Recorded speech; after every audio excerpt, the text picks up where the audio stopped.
Bonjour à tous et bienvenue dans cette nouvelle vidéo. Nous sommes très heureux de vous retrouver aujourd'hui pour une vidéo un peu spéciale qui va sortir un peu du cadre habituel de nos différentes vidéos. Vous le savez, sur cette chaîne, on ne s'interdit pas de parler d'autre chose que de Harry Potter à partir du moment où il y a une connexion, même minime, pourquoi pas, avec l'œuvre de J.K. Rowling. Et en l'occurrence, aujourd'hui, on va vous proposer un format assez inédit puisque ça va être une interview assez longue, on peut même parler de conversation, avec quelqu'un que nous aimons beaucoup et dont nous apprécions les œuvres de science-fiction, de fantasy, un peu plus que tout.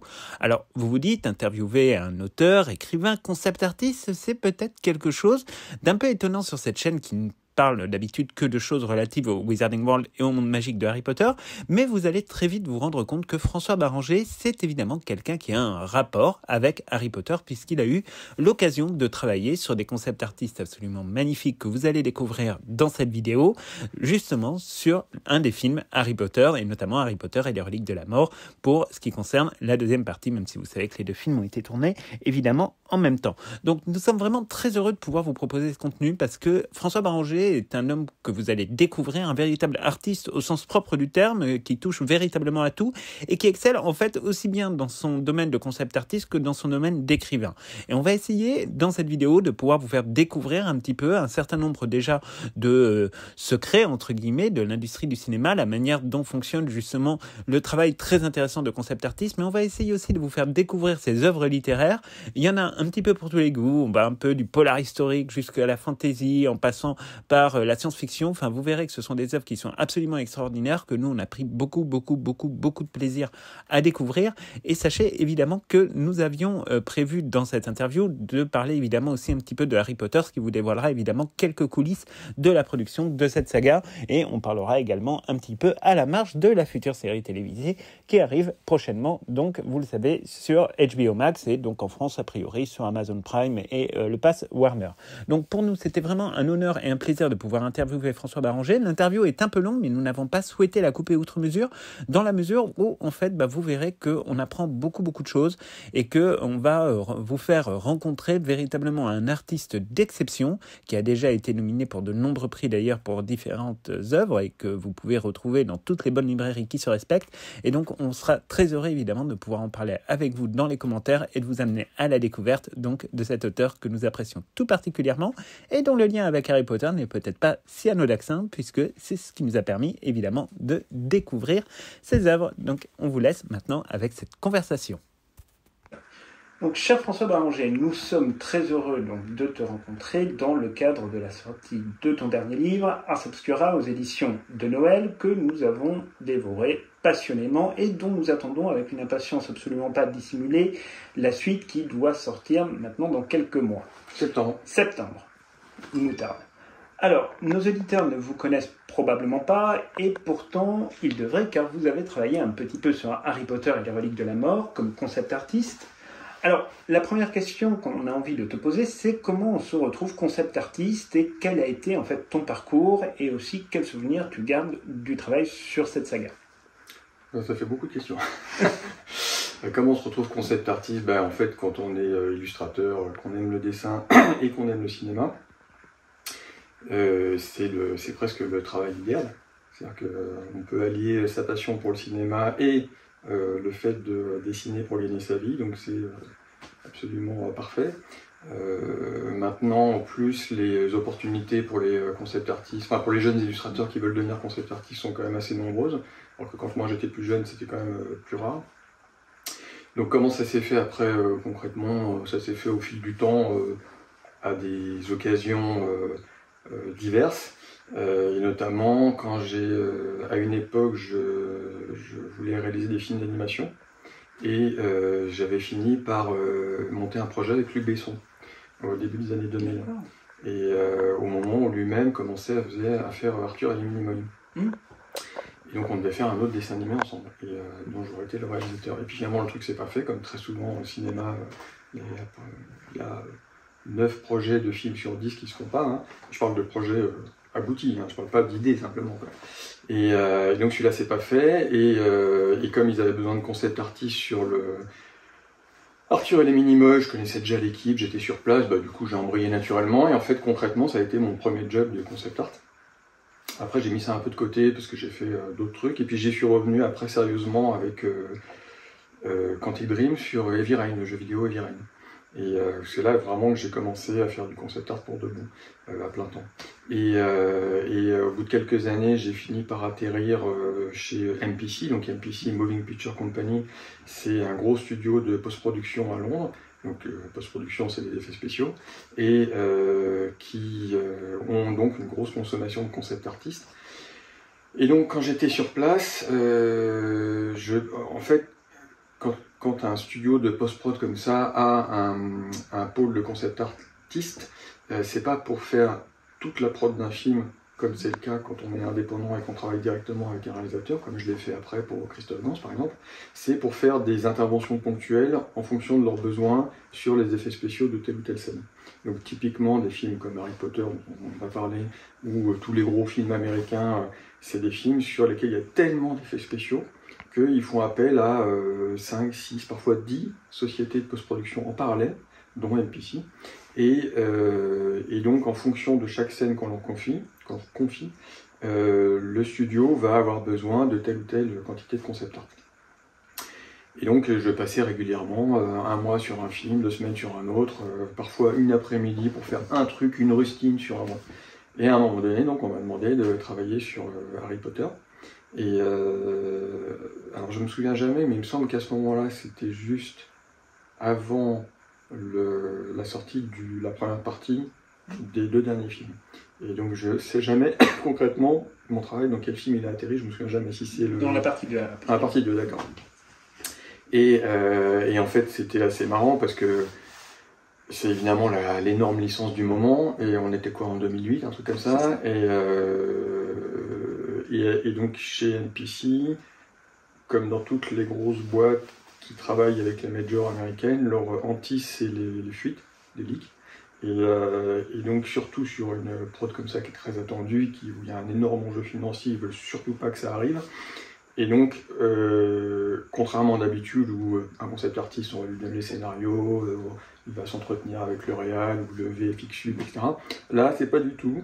On me donne une page de scénario, la page où je dois faire le concept art, et je dois le lire dans une pièce, ne pas sortir de la pièce avec, et une fois que c'est terminé, je rends la page de scénario. C'est la première fois qu'on m'a fait ça, on ne l'a jamais refait après. Donc c'est vraiment, il y avait une espèce de parano totale. Et donc voilà, et puis au final, j'ai pas fait grand chose, j'ai dû travailler même pas un mois dessus, et j'ai fait 3 concept art. Et en plus, c'était, bon, c'est pas ce qu'il y a de plus marrant à faire pour un artiste, parce que c'est hyper encadré. Donc on peut pas mettre un pied de côté, il faut rester sur le sentier exactement, ça a telle couleur, ça a telle taille, ça a telle tête, il faut faire tel cadrage, etc. Il n'y a pas vraiment place à l'initiative. Il n'y en a pas du tout. Il n'y en a aucune. Il faut exécuter une idée qui est déjà clairement balisée, sur laquelle il y a déjà du concept art, voire, par exemple, la salle sur demande, on la voit déjà dans les films précédents. Tout à fait. Il n'y a vraiment quasiment rien à faire, quoi. On fait un support pour les artistes d'effets spéciaux derrière, les techniciens plutôt, mais on fait un support pour ça, pour qu'ils puissent travailler, mais c'est tout. On n'attend pas de nous qu'on crée quelque chose vraiment. Enfin, en tout cas, moi, c'était pas. Quand je suis intervenu, c'était pas ce qu'on attendait de moi. Donc après, je pense qu'un concept artiste qui travaille sur Harry Potter en amont, avant le tournage avec le réalisateur, il doit avoir des marges de manœuvre plus importantes, pas complètes, mais plus importantes, et ça doit être plus intéressant. Mais en tout cas, moi, ce que j'ai fait dessus, c'était vraiment pas intéressant. C'est pour ça que je le montre quasiment jamais, d'ailleurs, parce que c'est des images qui ne m'intéressent pas beaucoup. Bon, en tout cas, nous, ça nous intéresse. Voilà. Et pourtant, c'est en plus grâce à ça qu'on a découvert vos autres œuvres, et ça a été pour nous vraiment un plaisir. Alors, vous avez d'ailleurs probablement entendu parler du reboot qui va avoir lieu de toute la saga Harry Potter, qui va maintenant arriver en série télé, voilà, sur HBO Max dans les années qui viennent. Alors bon, en dehors du manque probablement un peu de créativité originale, en observant toujours des reboots, et nous c'est quelque chose qu'on critique souvent, comment le concept artiste que vous êtes en fait pourrait, par exemple, imaginer comme ça à grands traits un nouvel univers visuel pour cette saga? Bah ça, j'en sais rien. Je suis pas sûr que ce soit un job que j'accepterais si on me le propose. Non pas que j'aime pas Harry Potter, c'est un univers très sympathique et très intéressant, mais c'est pas un univers vers lequel je me sens attiré visuellement particulièrement. J'aurais pas grand chose à donner dessus, quoi. Donc s'il faut le faire, je le fais. Quand on a un petit peu de métier, un peu d'expérience, on peut s'adapter à n'importe quoi. Mais c'est pas... Pour qu'on donne le meilleur de soi-même, il faut qu'on ait quand même une affinité particulière avec le sujet, avec l'univers visuel. Donc moi, ça n'a échappé à personne, c'est plutôt le style Lovecraftien qui me parle. Après, tout ce qui est sombre, mystérieux, inquiétant, je vais pouvoir m'adapter sans problème. La fantasy, je peux en faire aussi, mais pas n'importe quoi. Si on me demande de travailler sur... Qu'est-ce que je pourrais donner comme exemple par exemple, il y a eu La Roue du Temps il n'y a pas longtemps, qui a été adaptée en série. Moi, c'est quelque chose que je trouve affreusement laid, que vraiment, j'aime pas du tout ce qu'ils ont fait. Et donc, si on m'avait demandé de travailler là-dessus, j'aurais été bien embêté pour faire quoi que ce soit, quoi.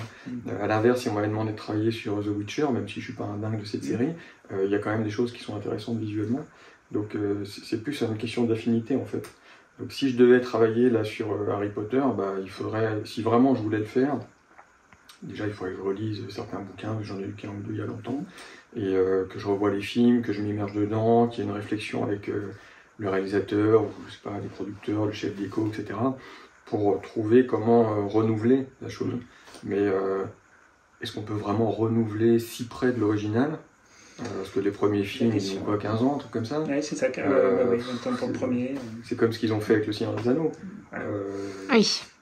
C'était quand même très casse-gueule, quoi, de vouloir... Et encore, là, c'était pas Le Seigneur des Anneaux, mais là, maintenant, ils veulent aussi faire un reboot Le Seigneur des Anneaux.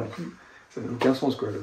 Ça a quasiment pas vieilli, les films de Peter Jackson. Donc, Et surtout que Les Reliques de la Mort est sorti il y a à peine 10 ans, quand on y pense. Oui, c'est très tôt pour un reboot. Oui. Et surtout, rebooter, qu'est-ce que ça veut dire en général pour rebooter quelque chose? Contrairement à un remake, c'est qu'on veut faire une nouvelle approche, quelque chose de radicalement différent. En général, c'est parce qu'on considère que le matériau d'origine a été trahi la première fois. Donc par exemple, on pourrait dire, moi je trouve que le Peter Jackson n'a pas respecté l'esprit de Tolkien, donc je vais faire un reboot pour changer. Ou quand on reboot les super-héros, là on a rebooté Batman 50 fois, parce qu'à chaque fois on dit tiens on va prendre un angle différent.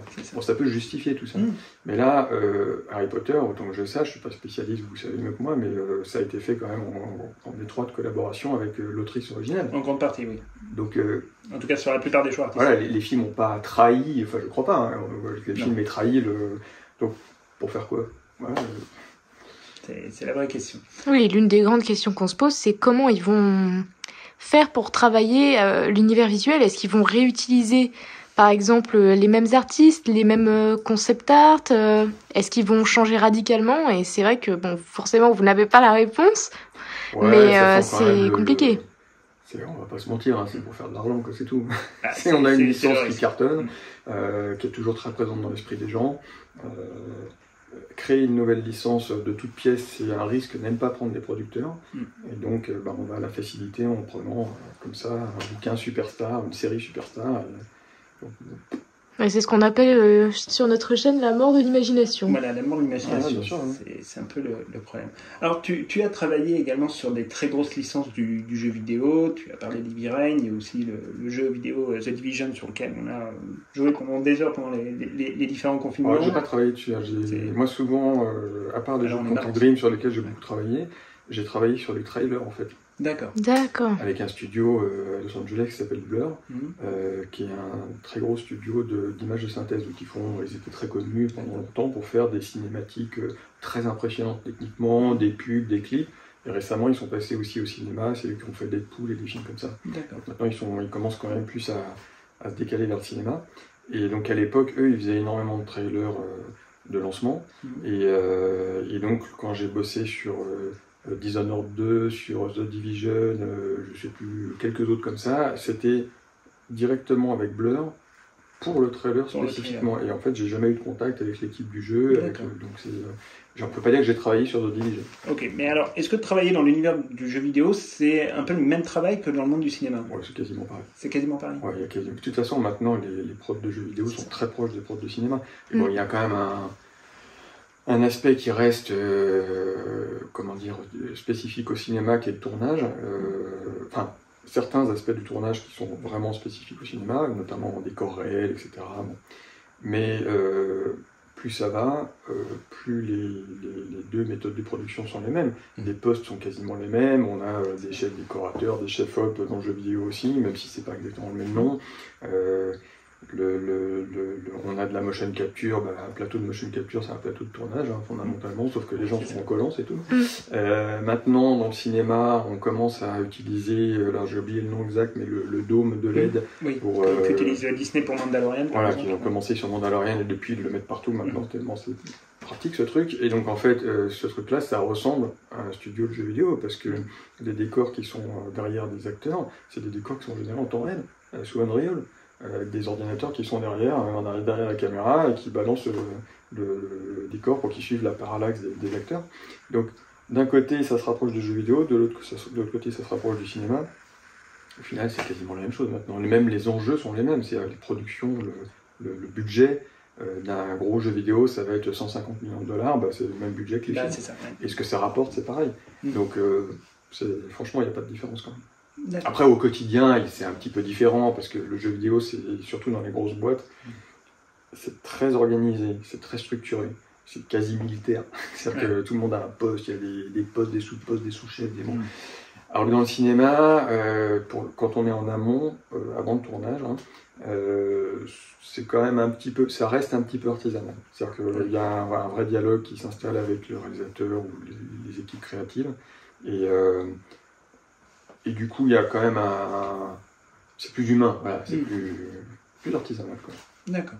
Alors, quel serait le parcours idéal pour tous les jeunes qui nous écoutent et qui voudraient devenir, pourquoi pas, demain, concept artiste ou même écrivain? Ah, c'est pas pareil. C'est pas la même. Non, concept artiste, il n'y a pas de parcours type, c'est... En matière artistique, de toute façon, dès qu'on veut faire un métier artistique, il n'y a pas vraiment il y a pas de cursus. Voilà. Donc il y a de plus en plus d'écoles, cela dit, hein, ça se professionnalise pas mal de ce côté-là, mais ça je ne pourrais pas en parler, je ne les connais pas bien, elles n'existaient pas à mon époque. Mais pour être concept artiste, il faut juste être bon en dessin, bon en illustration, et s'intéresser au cinéma ou aux jeux vidéo. Et puis c'est tout. Et puis pas être trop... être un peu débrouillard, quoi. Donc avoir une bonne culture visuelle, quand on vous parle de tel film, de tel livre, de tel BD, etc., savoir de quoi on parle. Et après, il faut juste imaginer et avoir assez de technique pour concrétiser les idées visuelles qu'on a. Et il faut de la technique, par contre. Donc, mais on peut commencer, même en étant débutant, concept artiste junior, ça existe, hein, et à ce moment-là, on admet que ce que vous faites, c'est pas encore au niveau de ce que font les professionnels qui ont 20 ans d'expérience, et en même temps, vous n'êtes pas payé non plus au même niveau. Donc on n'exige pas de vous quelque chose d'extraordinaire tout de suite, quoi. Donc en principe, on peut gravir des échelons petit à petit, tranquillement, quoi, à son rythme. D'accord. Alors, aussi, ce qui nous passionne, c'est comment un concept artiste comme toi réussit aussi à être un auteur, voilà, dont les œuvres ont été nominées sur plusieurs prix, et un auteur reconnu comme étant maintenant l'une des grandes plumes quand on interroge, par exemple, des libraires, etc., l'une des grandes plumes de la littérature française en matière de science-fiction et donc maintenant un peu de fantaisie. En fait, Bon, évidemment, on pose très souvent cette question parce que ça intrigue les gens qu'un illustrateur soit aussi écrivain. Faut que je sois pas le seul, hein, c'est assez rare, mais je suis pas le seul. Et en fait, moi, je réponds toujours que moi, j'arrive pas à avoir de différence. C'est-à-dire qu'il y a une différence objective qui est une différence de technique. L'outil n'est pas le même. Tu t'exprimes avec ton crayon ou avec ton stylo. Tu dessines ou t'écris des mots.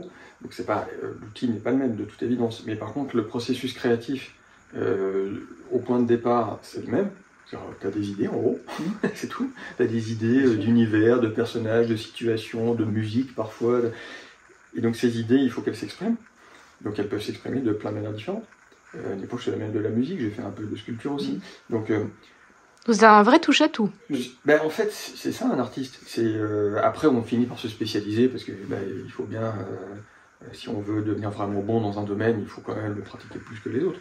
Et puis par la force des choses, quand on est professionnel, on fait plus que ça toute la journée, donc on laisse un peu de côté.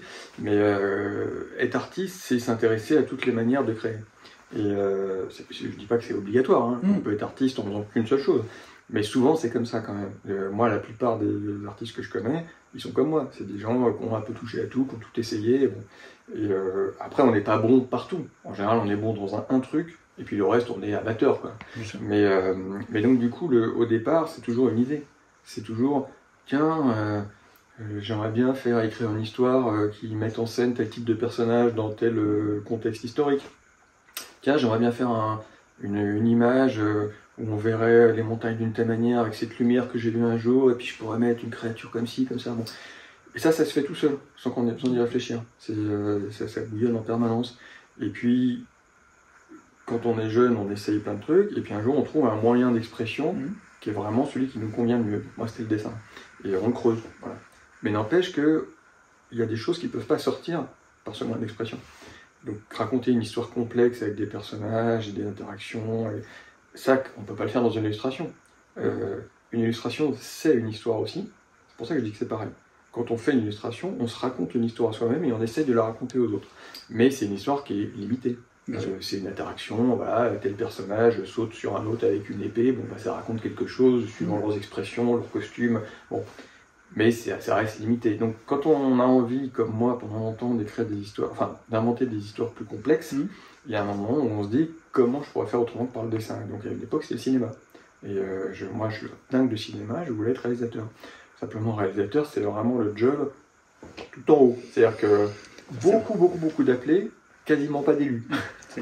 Là où concept artiste, c'est pas évident de gagner sa vie avec, mais c'est quand même faisable, c'est pas trop complexe. Alors que devenir réalisateur en France dans le monde de l'imaginaire, c'est un truc de malade. Il y en a 3 ou 4, pas plus. Quoi. Oui, tout à fait. Donc, donc voilà, et donc à un moment, quand je vois que le cinéma, ça va être trop long, trop compliqué, j'ai pas la patience et j'ai pas envie de passer ma vie, et en plus j'en ai rencontré j'ai des tas de copains qui sont réals, qui rêvent d'être ça, et qui passent 20 ans à essayer de monter des projets, et ça se casse la gueule, et ils recommencent. Et puis ça donne jamais rien, moi j'avais pas envie de faire ça. Et donc j'étais en train d'écrire un scénario à cette époque-là pour un film de SF, qui s'appelait 9e Croisade. Puis quand j'ai vu que le scénario devenait tentaculaire, et que jamais ça ferait un film parce que c'était beaucoup trop long, je me suis dit, allez, on franchit le pas, on va faire un roman. Et ça a donné Dominium Mundi. Et ça a donné Dominium Mundi. Alors Dominium Mundi, qui a été une révélation pour moi véritablement, réussit justement ce tour de force de nous projeter à la fois dans le futur, puisqu'on est dans les années 2200, tout en nous emmenant en fait dans le passé. Alors la question qu'on se posait, c'est d'où vient cette passion en fait pour l'histoire que l'on ressent beaucoup dans Dominium Mundi, aussi dans votre nouveau chef-d'œuvre, donc Ars Obscura, et qu'on voit aussi par exemple un peu dans l'effet domino, on retourne dans le Paris de l'ancien temps. Je me l'explique pas. D'accord. Non, c'est vrai, je m'intéresse pas du tout à l'histoire. Je trouve ça intéressant l'histoire, mais c'est pas quelque chose qui me passionne. Par exemple, je m'intéresse beaucoup plus à la science. Je lis pas mal d'ouvrages de vulgarisation scientifique, parce que j'ai pas du tout une formation scientifique. Je fais pas ça pour l'histoire. L'histoire, en tant que sujet, en tant que science, c'est pas vraiment une science en tant que... comme science culturelle en tout cas. Non, je trouve qu'il y a un mot, mais ça me revient pas. Enfin, en tant que domaine, ça m'attire pas plus que ça. Et pourtant, de toute évidence, la plupart des histoires qui me viennent, dont j'ai des idées, pour lesquelles j'ai des idées, ont toujours un arrière-plan historique. Soit c'est carrément un roman historique, soit il y a un arrière-plan historique, un prétexte historique. Alors ça, je me l'explique pas. C'est comme ça. Sur 4 romans, il y en a 3 qui sont semi-historiques, complètement historiques. Et je sais pas pourquoi. Et du coup, ça me pose des problèmes. Comme je ne connais rien à rien, je suis obligé de me documenter énormément. On n'aurait pas parié là-dessus. Ah oui, non mais et alors le plus bizarroïde d'ailleurs, c'est que je me documente comme un forcené quand j'en ai besoin. Donc par exemple Dominium Mundi, les croisades, je monte à fond.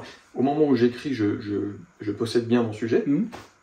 Dès que j'ai terminé l'écriture, comme je pratique plus ce sujet, il s'estompe rapidement et quelques années plus tard, je ne me souviens plus de rien. Donc si aujourd'hui on me posait des questions sur les croisades, sur la première croisade, les personnages historiques, je serais incapable d'y répondre. Je serais ridicule. Et les recherches historiques que j'ai faites sur la période napoléonienne pour Ars Obscura, ça va bientôt être le cas. Donc il y a déjà des trucs pour lesquels j'ai fait des recherches dans le premier tome, où déjà quand j'essaie d'y repenser maintenant, je me dis mais c'était quoi déjà? Et je suis obligé de recommencer. Donc voilà, l'histoire ne me passionne pas plus que ça, et pourtant j'ai envie d'écrire dedans. Et pourtant vous nous faites aimer encore plus l'histoire que ce qu'on pouvait aimer au départ. Oui, parce qu'après, je dis que c'est un domaine que je ne maîtrise pas, mais par contre, quand je me documente, j'essaie de le faire sérieusement. Donc là, je fais quand même très attention à ne pas raconter n'importe quoi, à retranscrire autant que aussi bien que possible l'esprit de l'époque, etc. Alors, Ars Obscura, qui est votre nouvelle saga, donc qui est une saga qui va s'étaler sur 4 tomes, Si vous voulez en faire plus, en plus. Hein. Ouais, les G4, il va falloir les écrire. Voilà. Mais comment vous est venue l'idée de vous plonger en fait dans les méandres d'une France impériale où en plus Napoléon aurait gagné contre nos meilleurs ennemis britanniques? Ça, c'était la petite pique post-Brexit, ça m'a fait rigoler. C'était pas important dans l'histoire, mais ça me faisait rire qu'on ait réussi à conquérir l'Angleterre. Mais non seulement je m'intéresse pas beaucoup à l'histoire, mais alors particulièrement la Révolution et Napoléon, c'est une période qui m'intéresse vraiment pas du tout. Et donc je ne saurais pas dire pourquoi tout à coup j'ai eu cette idée bizarre de mélanger sorcellerie et un peu de Lovecraft aussi, il n'y en a pas beaucoup, mais il y en a un petit peu avec Napoléon. Ça, c'est les mystères de l'inspiration. Je pense que ça me trottait dans la tête vraiment sans que ce soit précis. Et à un moment, je suis tombé sur... Il y a 2 jeux consécutivement, 2 jeux vidéo que j'ai adoré. Pas forcément pour leur gameplay, en tout cas pas le premier, mais le deuxième oui. Mais surtout pour leur univers, le développement des personnages, de la façon de décrire l'intrigue, et qui se passaient tous les deux dans cette période-là. Le premier, c'est The Order, qui est sur PS4. Et le deuxième, c'est Bloodborne, le fameux Bloodborne des studios From Software. C'est 2 jeux qui se passent dans une espèce de 19e fantasmé, très sombre, vraiment très angoissant, et dans lesquels il y a donc beaucoup de surnaturel, énormément de surnaturel, et qui est exploité, je trouve, d'une manière très intéressante. Et ça, je pense que cette vague envie que j'avais de faire du napoléonien surnaturel, plus ces 2 jeux coup sur coup, ça a fini par faire une espèce d'ébullition où je me suis dit, il faut que je le fasse, c'est pas possible. Donc ça s'est fait un peu comme ça, c'est pas vraiment, il n'y a pas eu un coup de génie, une illumination, je me suis pas réveillé la nuit en me disant, il faut que je fasse ça. C'est comme souvent, moi, souvent mes histoires, moi, c'est des petites couches qui se surajoutent les unes les autres. Par exemple, Dominium Mundi, c'était vraiment un kiff d'illustrateur. J'avais envie de voir, moi, des croisés de l'espace, quoi. Comme il y a les Marines, les Space Marines dans Aliens, où tout le monde s'est dit, super d'avoir mélangé des Marines avec des militaires de l'espace. Moi, ça me parlait, j'avais envie de faire ça. C'est pas un truc qui a été beaucoup fait, il y a eu quelques bouquins là-dessus, mais il n'y en a pas eu beaucoup. Et puis j'avais envie. Et puis en fait, toute l'intrigue assez complexe qu'il y a dans Dominium, c'est pas le point de départ. Je vais pas spoiler en disant le cœur du livre, mais il y a un truc hyper important qui est révélé dans le 2e tome, qui est une révélation fondamentale pour ce qu'on veut, l'humanité, etc. En fait, c'est pas parti de là. Ce truc-là, c'est venu en cours de route. En réfléchissant sur comment je pourrais raconter une nouvelle version, un reboot de la première croisade, mais dans le futur, petit à petit, j'ai fini par avoir cette idée de rebondissement spectaculaire qu'il y a dans le tome 2. Et quelqu'un qui lit le livre aujourd'hui sans avoir le côté rétrospectif que moi j'ai, pourrait croire que c'est parti de là. Il a eu l'idée de faire ça, donc il a écrit un truc sur les croisades dans le futur. En fait, non, c'est dans l'autre sens. C'est dans l'autre sens. Donc souvent, ça se fait comme ça, pour moi, c'est des couches graduelles. Alors, sans dévoiler l'histoire d'Ars Obscura, une partie donc, de l'aventure se déroule dans un autre empire qui est celui des Romanov, à une période qui est aussi tout à fait majeure de son histoire. On sait que les Romanov et la Russie plus largement ont souvent été plongés dans des grandes périodes où l'ésotérisme a quand même eu une importance historique, soit réelle, soit prétendue. On l'a vu notamment avec Rasputin quelques années, dizaines d'années après le contexte historique d'Ars Obscura. Est-ce que vous avez aussi puisé un petit peu dans ces légendes pour votre livre ? Non, parce que la partie en Russie, c'est quand même une partie qui est limitée dans l'histoire. Et moi, j'en avais surtout besoin comme antagoniste. Et donc, j'ai pas vraiment... c'est plus un prétexte. Ce qui se passe en Russie, j'aurais pu le mettre en Angleterre, j'aurais pu le mettre en Turquie, enfin, dans l'Empire Ottoman. Du coup, c'était pas pour moi... j'avais pas une volonté vraiment d'écrire la vie de la Russie à cette époque-là, l'état d'esprit. Après, j'ai essayé de le faire sérieusement, pour ce que j'en ai... pour l'usage que j'en avais, mais non, il n'y avait pas de volonté particulière. De toute façon, encore une fois, le contexte historique de ce roman, comme celui des autres, il découle de l'histoire que j'avais envie de raconter, mais c'est pas le contexte historique qui m'attirait à la base. J'avais pas envie d'en parler particulièrement. À la limite, peut-être le seul roman où c'était le cas, c'est l'effet domino, donc mon 2e roman, qui est pour faire simple, qui est la traque d'un serial killer à Paris en 1907. C'est ça. Donc on n'appelait évidemment pas encore serial killer à l'époque. Et donc j'avais envie de raconter une histoire, pour vraiment simplifier beaucoup, une histoire à la Silence des agneaux. Voilà, moi c'est une histoire que j'aime énormément, et le roman et le film. Et j'avais envie de me frotter à ça. Et en fait j'ai cherché un contexte qui pourrait rendre ça différent. Voilà. Et si j'ai pris Paris début de siècle, c'est parce que là, pour le coup, j'ai une affinité avec cette période et avec cet endroit. Avec l'après-exposition universelle, c'est presque la capitale du monde à l'époque, ou c'est une des capitales du monde, disons quoi. Et c'est un peu comme le 19e, mais d'une autre manière, c'est une époque charnière, en plein bouleversement, enfin... J'avais le sentiment qu'il y avait quelque chose de vraiment intéressant à creuser dans cette direction-là, donc j'avais envie d'aller dans cette période-là. Sur Ars Obscura, les guerres napoléoniennes sont venues en complément de ce que j'avais envie de raconter. Dominium Mundi, c'est pareil. Donc je ne pourrais pas vraiment dire ce qui m'intéressait dans la Russie de l'époque, hormis les clichés habituels qu'on en a, qui sont intéressants d'ailleurs. Hein, c'est vrai que le côté ésotérique avec Rasputin, ça fait partie du jeu, quoi. Moi j'ai un personnage qui ressemble un peu à Rasputin. Voilà, c'est pas un hasard. La question n'était pas... oui, non, mais c'est délibéré, parce qu'il y a... Moi j'ai toujours les clichés, si c'est des clichés, c'est pas pour rien. Voilà. Donc il faut évidemment éviter les clichés, parce que c'est frustrant pour un lecteur ou un spectateur de tomber sur un chemin balisé, de savoir exactement où on va. Mais parfois, il faut aussi jouer un peu avec les clichés, parce que si c'est devenu des stéréotypes aussi fréquemment employés, c'est qu'il y a vraiment quelque chose d'intéressant à creuser. Donc il faut faire ça subtilement, évidemment, il ne faut pas tomber dans le panneau, il faut le faire avec conscience de ce qu'on fait, sinon c'est de la maladresse. Mais le cliché de Rasputin, il est quand même... il est assez porteur, quoi. Parce que la plupart des gens, quand on est parlé de Rasputin, dès qu'on va appuyer sur ce trigger-là, tout de suite, on a plein d'évocations qui vont apparaître dans l'esprit. Et ça, pour un créateur d'univers, c'est hyper intéressant. Parce que tout ce qui est déjà présent dans l'esprit du lecteur, il n'a pas besoin de le décrire. Totalement. Alors, ce qui nous amène d'ailleurs à l'une des plus belles spécificités de l'ensemble de votre œuvre, de vos romans, mais aussi de votre art, c'est en fait l'épais travail de recherche à chaque fois qu'il y a derrière vos œuvres. Alors, comment est-ce que vous organisez ces recherches, à la fois historiques, mais aussi, par exemple, on en parlait tout à l'heure, linguistiques, qui doivent être quand même, on imagine, parfois relativement longues? Non, là, il ne faut pas s'imaginer que je ne suis pas Umberto Eco, je n'ai pas une bibliothèque de 100 000 livres, je ne parle pas 14 langues. Non, ça c'est vraiment, là pour le coup, c'est très très prosaïque, hein. C'est 90% d'Internet, et tout le reste après c'est des livres sur le sujet qui m'intéressent, que je vais lire tout ou partie, d'ailleurs je ne lis pas forcément tout à chaque fois, mais je crois que celui où j'ai acheté le plus de livres c'était l'effet domino justement. Pas tellement sur l'époque, parce que ça c'est facile de trouver comme documentation, mais sur la criminologie d'époque. Où ça c'est plus, si on veut pas raconter de bêtises, il faut faire un petit peu attention. Et sur Ars Obscura, j'ai essayé de, pour éviter de tomber dans les clichés justement sur Napoléon, parce que là c'est très facile, et je pense d'ailleurs que je l'ai pas complètement évité, je sais même pas si c'est possible d'éviter de faire des clichés avec Napoléon. C'est une figure qui est tellement présente dans l'imaginaire français que tout a été dit, tout a été fait, quoi.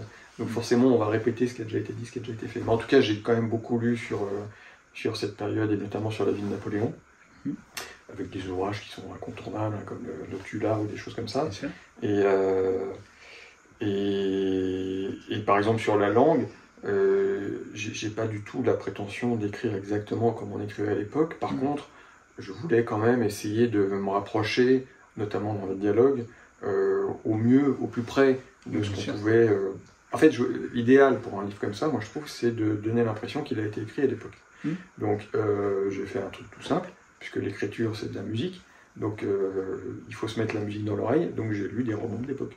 Donc j'ai lu Les Misérables, j'ai lu du Dumas, j'ai lu des... Bon, et à force de lire comme ça des gens qui avaient évidemment une plume formidable et qui écrivaient avec la langue de leur époque, on finit par l'avoir dans l'oreille, et donc après on peut comme ça la sentir un peu mieux. Mais après c'est une recréation quand même un peu, je vais pas dire approximative, mais à mon niveau, je suis pas linguiste, j'ai pas fait d'études littéraires, donc faut pas s'imaginer que c'est un travail de titan.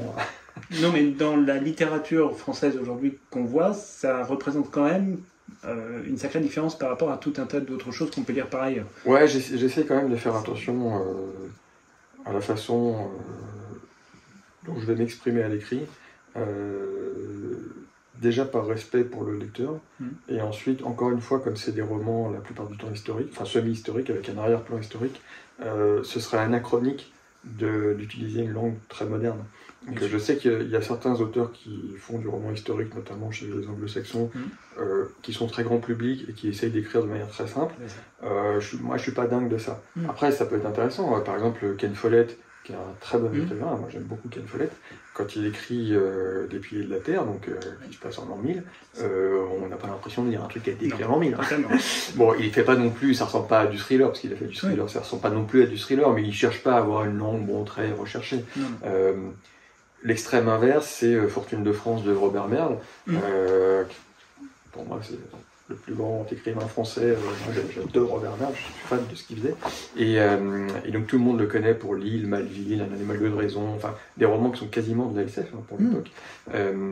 Et en fait, il est aussi très connu pour Fortune de France, mais en général, ceux qui ont aimé ces livres plus de genre, on dirait de genre aujourd'hui, connaissent pas en fait. C'est des romans historiques. Mais en fait, Robert Merle, c'était un linguiste spécialiste de l'histoire du langage, et donc il a écrit une saga fleuve en 14 volumes, enfin les derniers ne sont pas de lui, c'est son fils qui a écrit, il a écrit au moins 10 ou 11 volumes, qui s'appelle donc Fortune de France, et qui en gros prend place pendant les guerres de religion en France, et qui culmine avec la nuit de Saint-Barthélemy, qui est dans le tome 3 ou 4, un truc comme ça. Et donc on suit un personnage qu'on découvre très jeune, il est adolescent, et on va le suivre toute sa vie, et il va traverser tous les événements de cette période chaotique de l'histoire de France. Et comme c'était un linguiste, il a fait une recréation du langage de l'époque, pour de vrai. Et donc il a été obligé d'adjoindre un lexique à la fin des livres, pour les termes vraiment qui sont devenus tellement archaïques qu'on ne les comprend pas. Et donc il y a un petit temps d'adaptation, au début c'est quand même presque gênant, et puis en fait on s'y fait assez vite. Et une fois qu'on est habitué, c'est formidable. On ne peut pas faire plus immersif que cette technique-là. Et en plus, on apprend plein de choses, parce que comme c'était un linguiste, il ne raconte pas n'importe quoi. Et donc, il y a beaucoup de mots anciens qui ont disparu aujourd'hui, ou dont l'usage a complètement changé. Et on comprend, en fait, l'étymologie ou le sens originel du mot à la façon qu'il a de l'utiliser. Donc, pour ceux qui ne l'ont pas lu, c'est vraiment une lecture que je recommande. C'est aussi passionnant que n'importe quel bouquin de fantasy. Ça pourrait être du Game of Thrones, sauf que c'est la réalité. C'est vrai.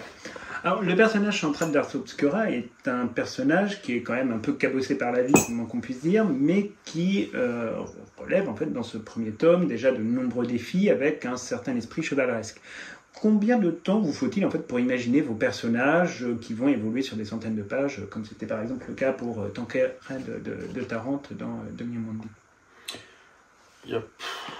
En fait, moi, le problème, c'est que je peux pas tellement différencier les différentes phases de travail dans l'écriture, puisque je fais un peu tout en même temps.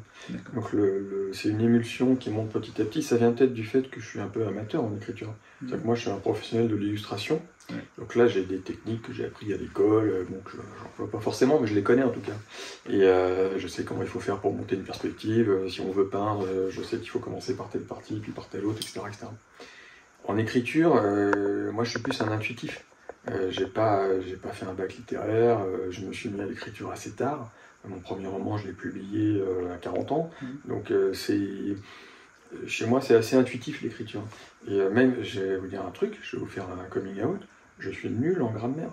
Nul. Je peux vous donner aucune règle de grammaire. Je fais tout à l'intuition. Alors, la chance qu'on a quand on est dans l'écriture, ou par exemple c'est pareil dans la musique, c'est que il suffit de manger beaucoup de livres ou de manger beaucoup de musique, et après on est capable de le refaire. Si on a un petit sens créatif, un petit sens musical. Et donc, comme j'ai lu toute ma vie, j'ai lu énormément de livres, du coup je peux utiliser une langue de châtier sans faire d'erreur. Bon, j'en fais quand même, hein. Il y a quand même quelques conneries qui se dissimulent parfois, il y a des correcteurs qui passent derrière pour vérifier que j'ai pas fait n'importe quoi. Mais du coup, je peux quand même fournir un premier jet qui est assez propre, tout simplement parce que j'ai beaucoup lu. Mais il y a des règles d'accord, par exemple, que j'arrive jamais à me mettre dans la tête. Et donc, à chaque fois, je suis obligé de rechercher. Et donc, c'est pareil pour tout. Quand j'invente mon univers, que je choisis ou pas, que ce soit une période historique, quand je crée mes personnages, quand je crée les intrigues, tout se fait un peu en même temps. Et donc pendant longtemps, il y a une phase préparatoire où je vais écrire sans réfléchir. Voilà, je pisse de la copie, comme on dit de manière élégante, et je noircis des pages et des pages de Word en disant tiens, ça pourrait être ci, ça pourrait être ça, il pourrait y avoir une scène comme ci, il pourrait y avoir une scène comme ça. Puis je relis, puis j'enlève, je déplace, je bouge. Je fais une espèce de gloubi-boulga informe, que personne ne pourra lire derrière moi, personne ne comprendra rien. Et puis au moment où j'ai l'impression que ça commence à prendre forme, à devenir solide, là j'arrête tout, je le mets de côté, j'y pense plus pendant 6 mois, des fois pendant des années, puis je le reprends, là j'ai un œil neuf, je vois tout de suite s'il y a du potentiel ou pas. C'est-à-dire tout de suite, je me dis, en fait ce qui me paraissait bien sur le moment, en fait je vois pas très bien ce que je vais en faire, donc on oublie, ou ah non, je l'avais oublié ce truc, mais c'était cool, et tout à coup j'ai plein d'idées que j'avais pas à l'époque. Et donc à partir de ce moment-là, si je me sens inspiré, là je vais structurer quand même ce que je fais. C'est-à-dire que là je vais commencer à différencier tous les personnages, essayer de faire en sorte qu'ils ne soient pas redondants, que ce ne soient pas tout le temps les mêmes, qu'ils n'aient pas le même parcours, le même état d'esprit, etc. Et puis je vais commencer à structurer la narration. Ça c'est très important chez moi, la narration. C'est un truc auquel je suis très très attaché. Et donc je vais essayer de faire attention à ce que l'architecture générale de l'histoire soit intéressante. Et donc ça c'est presque un travail technique, c'est presque mathématique. Et c'est pas tellement créatif, c'est pas tellement artistique, quoi. Et une fois que je commence à avoir une structure qui me paraît pas mal et une galerie de personnages qui me paraît intéressant, ben là je vais repartir dans une phase créative où je vais essayer de tout assembler en allant vraiment loin. Donc tel personnage, j'avais dit, ce serait quelqu'un qui a perdu sa femme dans une résurgence, sa femme et sa fille, et du coup ça a changé sa vie, et puis il est amnésique. Alors pourquoi il est amnésique, comment ça s'est fait? Et là je vais commencer à essayer vraiment d'aller très très loin, et c'est là qu'en général ça va se mettre en place. Alors est-ce que parfois votre métier de concept artiste vous rattrape, et est-ce que durant par exemple le processus créatif il peut vous arriver de dessiner parfois certaines scènes, certains décors? Non, ça je le fais pas. Et déjà parce que j'ai pas le temps. Oui. Parce que je dessine déjà beaucoup toute la journée. Et non, ce serait pas hyper utile. En fait, mon travail, ma formation d'illustrateur, elle influence évidemment ma façon d'écrire, mais surtout dans les descriptions. Puisqu'en fait, être artiste visuel, ça veut dire être capable de donner forme à une vision, à une image, quelque chose de visuel, donner forme donc à une vision dans son esprit, de manière suffisamment précise pour qu'on puisse la voir soi-même, la regarder soi-même dans sa propre tête et essayer de la refaire en dessin. Donc ça, il faut être capable de susciter une vision précise dans son esprit. Et donc si on a cette habitude, parce que c'est un entraînement, et c'est valable aussi pour l'écriture. Donc si moi j'imagine une scène avec tant de protagonistes qui font ceci, qui font cela, qui sont dans un endroit particulier, que j'ai un map, etc. Après il faut juste trouver les bons mots pour l'exprimer, la raconter de manière intéressante, mais au moins je la vois clairement. Voilà. Donc là, de ce côté-là, mon job d'illustrateur influence mon écriture. Mais sinon, je fais pas vraiment de dessin en cours de route. Je crois pas que ça me soit jamais arrivé sur... Ça m'arrive de faire des plans, pour pas me paumer. Mais juste des plans tout pourris, qui sont même pas beaux, quoi. Par exemple, le Saint-Michel dans Dominion Mundi, j'avais fait un plan sommaire, ce genre de truc, quoi, mais c'est tout, quoi. D'accord.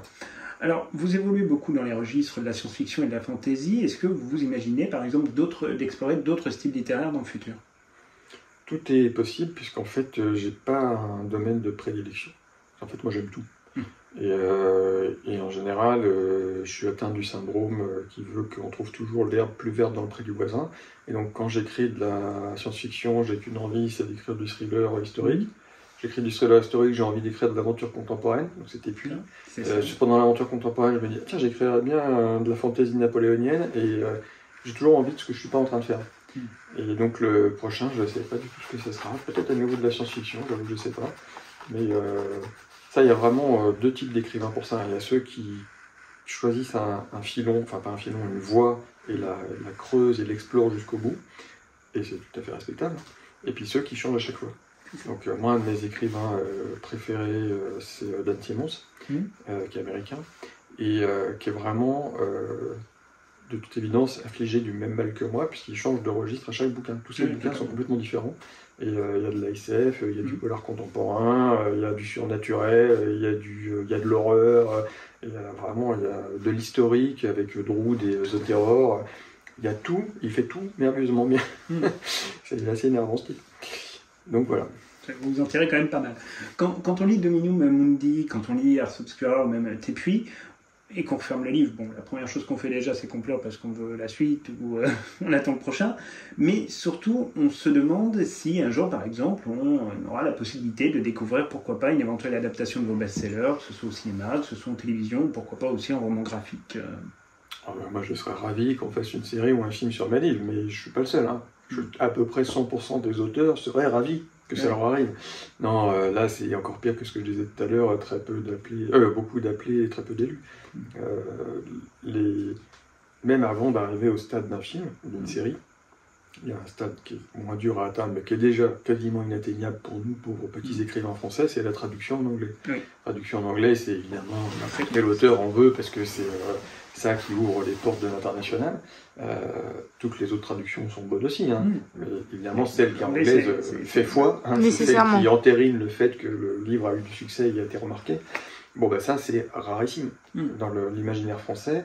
Des auteurs de SF même reconnus, hein, ou de fantasy qui ont la chance de voir leurs œuvres traduites, c'est ceux qui atteignent des niveaux importants, qui vont atteindre des 50 000 exemplaires vendus, 100 000 même quand c'est vraiment un énorme succès. Les pauvres petits auteurs comme moi qui vont culminer à 5 000 pour le premier tome, ça n'intéresse pas les éditeurs étrangers. Donc ça, les chances qu'un de mes livres soit adapté en film ou en série, un jour, sont proches du néant. Voilà, c'est quasiment le zéro absolu. On ne peut pas dire que c'est impossible, mais c'est vraiment très peu vraisemblable. En tout cas, nous, on aimerait beaucoup. Mais moi aussi, je serais ravi. Mais le problème, c'est qu'en plus, c'est des livres d'imaginaire. Donc les œuvres imaginaires au cinéma, c'est ce qui coûte le plus cher. Faire Dominium en film, il faudrait 200 millions de $. Ah, ça. Il faudrait James Cameron. C'est le projet d'un Valérian. C'est inimaginable. Donc ceux qui ont 200 millions de $ à mettre sur un projet de film, ils vont aller chercher des licences très connues, genre Harry Potter. Ils vont pas aller chercher un obscur auteur français qui a eu son petit succès dans le domaine, dans le cercle littéraire de l'imaginaire français, mais c'est tout. Pourtant, ils devraient, puisqu'ils n'ont plus vraisemblablement beaucoup d'idées. Oui, mais bon, ça, c'est une autre histoire. Harry Potter est bien sorti de quelque part. Voilà. Oui, mais Harry Potter, avant d'être adapté en film, c'est un énorme carton littéraire dans le monde. Donc, qui est parti de presque rien. Oui. Oui, mais ça, c'est une autre histoire. Le cheminement qui fait qu'on est refusé par 20 éditeurs et puis qu'on finit par faire un des livres les plus vendus de tous les temps, ça, c'est une autre histoire. Mais ceux qui ont 200 millions de $ à mettre, ils vont chercher des Harry Potter, ils ne vont pas chercher des Dominium Mundi. Ce qui est bien dommage. Dans le cas où un jour ça pourrait arriver, vous nous avez dit tout à l'heure que l'un de vos rêves ça aurait été d'être réalisateur. Est-ce qu'à ce moment-là, vous verriez être dans le processus créatif à quelle place? Est-ce que vous voyez réalisateur? Est-ce que vous voyez concept artiste? Moi j'ai toujours mon rêve inassouvi d'être réalisateur un jour, mais là, à 50 ans, ça commence à être un peu tard pour s'y mettre. Sait-on jamais? Jamais, bien sûr. Là, je sais que dans la tête. Mais je crois que si, dans un cas comme ça, il vaut mieux pas s'en occuper. C'est-à-dire qu'il vaut mieux... ou alors on fait tout. Je sais pas s'il y a des exemples d'ailleurs de gens qui ont sorti des livres et qui ont fait eux-mêmes l'adaptation au cinéma. Il doit y en avoir, mais ça ne vient pas. Mais ou alors on fait tout, ou alors on fait rien. Mais je pense que... Ou alors simplement on intervient comme J.K. Rowling sur Harry Potter, comme le producteur exécutif. C'est ça. Mais intervenir dans le processus créatif, je crois qu'à la limite, il vaut... Enfin, pas tout, j'en sais rien, il n'y a pas vraiment de règle, c'est du cas par cas. Mais je pense que c'est compliqué. À la limite, il vaut mieux faire comme Umberto Eco avait dit à Jean-Jacques Hano pour Le Nom de la Rose. Il avait dit, fais ce que tu veux. Moi, mon livre, il existe, il vit sa vie. Toi, tu vas faire une nouvelle œuvre à partir de la mienne. Fais à ta manière, et ça vivra sa vie. Et d'ailleurs, le film est aussi mythique. Le film est remarquable. Ars Obscura est un livre donc, qui se dévore littéralement. Une journée et demie, je l'avais terminé. Donc les 3 prochains tomes doivent tous sortir, a priori, dans des délais de 6 mois, si je me réfère à l'un de vos posts sur Instagram. Ouais. Est-ce que ça veut dire que votre travail désormais est terminé sur Ars Obscura? Pas tout à fait. En fait, moi j'avais un peu peur de perdre en cours de route la motivation d'écrire les tomes suivants. Et donc je voulais pas. Donc j'ai attendu d'avoir écrit les 2 premiers tomes avant de les proposer aux éditeurs. Et donc le temps que tout ça se fasse, que ça se mette en place, j'avais déjà commencé à écrire le 3e tome que je viens à peine de terminer. Donc j'ai terminé le premier jet. Il y a encore beaucoup de travail dessus, mais au moins il est terminé. Donc tout ça, ça veut dire que ça permet de sortir les premiers tomes à intervalles réguliers, enfin à intervalles rapprochés, pardon, pour que ce soit plaisant pour le lecteur, qu'ils n'aient pas le temps d'oublier, etc. La petite nuance, parce qu'il y a toujours un petit codicile en bas écrit en petites lettres, c'est que du coup le tome 4, lui, il n'est pas encore écrit. Et comme j'ai pris un peu de retard sur les tomes précédents, il va falloir que je me dépêche si je veux être capable de le sortir 6 mois après le tome 3. Donc en principe, là le tome 2 est sorti en mi-mars, le tome 1 pardon, le tome 2 sortira mi-septembre de cette année, le tome 3 mi-mars de l'année prochaine, et en principe le tome 4 mi-septembre de l'année prochaine. Bon, il n'est pas impossible qu'il y ait quelques mois de retard si galère un peu pour terminer. Mais il sortira pas 10 ans après, ou ce sera pas un truc avec Game of Thrones, ou un jour je le ferai, mais je sais pas quand. Donc moi, de toute façon, pour moi, c'est une histoire. Dans ma tête, c'est une histoire. C'est pas, en fait, c'est pour ça que j'ai vu qu'il y a, dans certaines chroniques sur Internet, qu'il y a des gens qui étaient un peu frustrés par le fait que ça se termine pas vraiment. Enfin, il y a une fin à la fin du tome 1, mais c'est pas une fin de l'arc narratif. C'est-à-dire qu'il y a un cliffhanger final. Et puis voilà. Et après, ça appelle à la continuité. Voilà. L'arc narratif n'est pas résolu. Mais en fait, c'est pour une raison simple, c'est parce que pour moi, c'est une histoire. Et j'ai pas écrit ça comme on parlait de Game of Thrones il y a 2 secondes. Game of Thrones raconte, chaque tome raconte à sa manière une espèce d'histoire qui se termine. Et il y a des arcs narratifs qui courent sur l'ensemble de la série, mais il y a quand même plein d'arcs narratifs qui se terminent sur chaque tome. Moi, c'est pas comme ça que je l'ai pensé. C'est d'ailleurs ce que j'avais fait sur Dominion Mundi. Dominion Mundi, j'ai écrit une histoire. J'ai jamais réfléchi en termes de tomaison. Pendant que je l'écrivais, j'écrivais une histoire. Et puis à la fin, quand ça a été publié chez Critique, on s'est posé la question de savoir comment on le publie. Et le sortir en un tome de 2,7 millions de signes, ça paraissait impossible. Donc on l'a coupé en 2. En plus, il y a une coupure naturelle, puisque en plein milieu, on change complètement d'univers, on passe du vaisseau à la planète. Mais c'est un peu la même problématique. C'est-à-dire, si on lit le premier tome tout seul, c'est totalement frustrant, ça n'a aucun intérêt. Donc c'est une histoire qu'il faut lire dans son entièreté, quoi. Et pour Ars Obscura, c'est un petit peu différent, parce que les 2 premiers tomes, c'est un segment en soi. Donc il y a beaucoup d'arcs narratifs qui vont se conclure à la fin du tome prochain. Et il restera d'autres arcs narratifs qui vont prendre, qui étaient en sommeil presque, et dont je parle dès le début, mais qui n'étaient pas vraiment au premier plan, et qui vont donc prendre leur envol sur le tome 3. Et donc ce sera pareil, le tome 3 et 4 vont être à peu près cohérents l'un avec l'autre. D'accord. Est-ce que vous avez une idée de votre prochain projet, ou vous avez peut-être d'autres projets qui sont en cours? Non, en général, quand je suis en train d'écrire un roman, j'ai toujours l'idée du suivant en tête.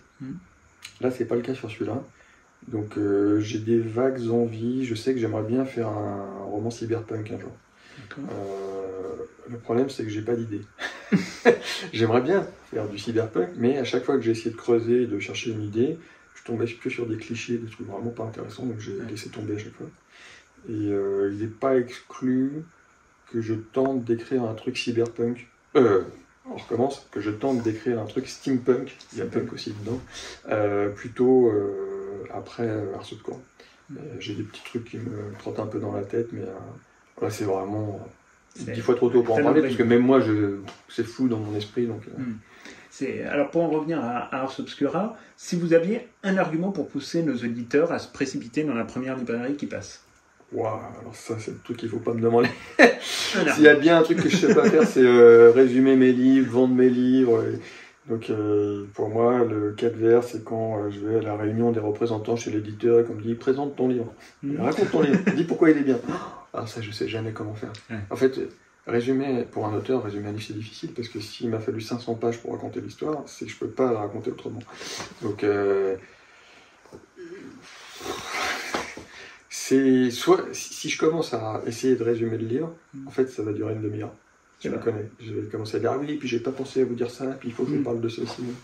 Donc, non, si vous aimez l'Uchronie, parce que c'est une Uchronie, si vous aimez le 19e, si vous aimez les personnages sombres et torturés, où il n'y en a pas vraiment un pour acheter l'autre, il n'y a pas vraiment de gentils, il y a ceux qui sont moins bizarres que les autres, et puis ceux qui sont vraiment tordus. Et si vous aimez donc le mystère, l'angoisse, et en même temps la reconstitution historique, c'est un livre qui peut vous intéresser. Voilà. C'est ce que je peux faire de mieux. C'est tout à fait ça. Alors c'est presque une question personnelle, mais est-ce qu'on peut imaginer un jour ou l'autre, pourquoi pas un retour de Tancrède de Tarente dans une nouvelle aventure? Moi j'aimerais bien. mais j'ai du mal à me retourner sur ce que j'ai déjà fait.